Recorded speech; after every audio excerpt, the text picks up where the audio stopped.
ఆంధ్ర తెలంగాణలో తక్కువ ఫీజులతో high quality results ఇస్తున్న ఏకైక సంస్థ తిరుమల్ ఐఏఎస్ ఇన్స్టిట్యూట్. తల్లిదండ్రులు బంధువులు ఇష్టం లేని పెళ్లి చేస్తున్నారంటూ ఆ యువతి సోషల్ మీడియాలో పోస్ట్ పెట్టడమే పాపమైపోయింది.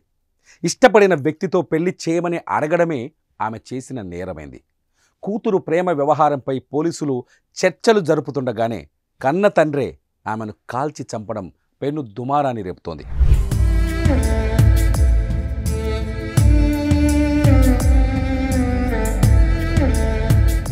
గ్వాలియర్కి చెందిన మహేష్ గుర్జార్, తను గుర్జార్ తండ్రి కుమార్తెలు. ఉత్తరప్రదేశ్ రాష్ట్రం ఆగ్రాకు చెందిన విక్కీ, తను 6 ఏళ్లుగా ప్రేమించుకుంటున్నారు. ఈ విషయాన్ని ఇంట్లో చెప్పగా యువతి తల్లిదండ్రులు పెళ్లి చేసేందుకు ఒప్పుకున్నారు. ఆ తర్వాత జరిగిన పరిణామాలతో వారిద్దరి పెళ్లి చేసేందుకు మహేష్ గుర్జార్ ససేమిరా అన్నారు. అనంతరం మరో యువకుడికి ఇచ్చి పెళ్లి చేసేందుకు నిశ్చయించాడు. అయితే ఇష్టం లేని పెళ్లి చేస్తుండడంతో తను తీవ్ర ఆవేదనకు గురైంది. దీంతో విక్కీని నేను వివాహం చేసుకోవాలని అనుకుంటున్నాను. నా కుటుంబం మొదట పెళ్లికి అంగీకరించినా తర్వాత మనసు మార్చుకుంది. నాకు ఇష్టం లేని వ్యక్తితో వివాహం చేయాలని చూస్తున్నారు. పెళ్లి చేసుకోనని చెప్తే రోజు నన్ను కొట్టి చంపుతామని బెదిరిస్తున్నారు. నాకేదేమైనా జరిగితే నా కుటుంబం, బంధువులే బాధ్యత వహించాల్సి ఉంటుందని 52 సెకండ్ల వీడియో పోస్ట్ చేయగా అది సోషల్ మీడియాలో వైరల్గా మారింది.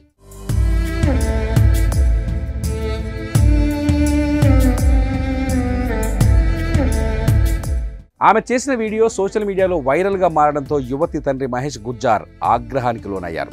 దీంతో ఆమెను అందరి ముందే కొట్టాడు. ఇదిలా ఉంటే ఆ వీడియో వైరల్ కావడంతో పోలీసులు స్పందించారు. పోలీసు అధికారుల బృందం యువతి తను ఇంటికి చేరుకుంది. మరోవైపు కుల పెద్దలు సైతం సమస్య పరిష్కరించేందుకు ముందుకొచ్చారు. పోలీసులు, కుల పెద్దలు అంతా కలిసి పంచాయతీ పెట్టి ఇద్దరికి నచ్చజెప్పే ప్రయత్నం చేశారు. అయితే విక్కీనే పెళ్లి చేసుకుంటానని తాను కుదిర్చిన వివాహమే చేసుకోవాలని గుర్జార్ భీష్మించి కూర్చున్నారు. అందరి ముందు తాను చెప్పిన వ్యక్తిని కాకుండా ప్రియుడినే చేసుకుంటానని యువతి పదే చెప్పడంతో గుర్జార్ ఆగ్రహానికి గురయ్యాడు. చర్చలు జరుగుతుండగానే తన వెంట తెచ్చుకున్న దేశీయ తుపాకీతో కుమార్తె ఛాతిపై కాల్చాడు. ఈ ఘటనలో తీవ్ర గాయాల పాలైన తను అక్కడికక్కడే ప్రాణాలు కోల్పోయింది. ప్రస్తుతం ఈ ఘటన సంచలనం సృష్టిస్తోంది.